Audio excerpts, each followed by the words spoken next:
ბატონ ზურაბ, ახალი წლის დღეებია და დიდი ალბათობით ბევრი ადამიანი მიიღებდა საჩუქრად, რა ვიცი, კნუტებს, ლეკვებს.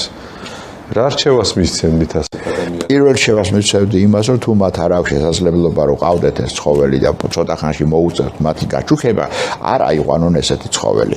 იმიტომ რომ ცხოველი სათამაშო არ არის და ისინი ძალიან განიცდიან თუნდაც იმას, რომ არის კიდე ძალიან ხშირი შემთხვევა, აყავთ მაწაწალა ძაღლი მაგალითად, შემდეგ უკვე და ვერულიან ან უნდათ გაჩუქება და ვერ აჩუქებენ და ისევ აბრუნებენ უკან ბუნებაში. ამას ჯობია საერთოდ არ აიყვანო, იმიტომ რომ როდესაც შენ აკყავს, ხო, მათ უქმნი გარკვეულ ბოლოდინებს, ხო? და შემდეგ მათ იმედ გასწრებად შეუძლიათ.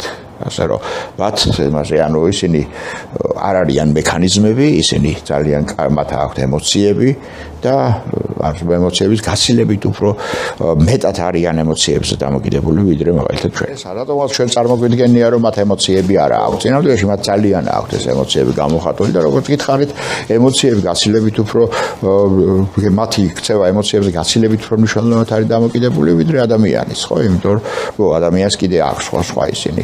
ყველა ისინი როგორ ხდებიან, თქვა, ცხოველები ერთმანეთს.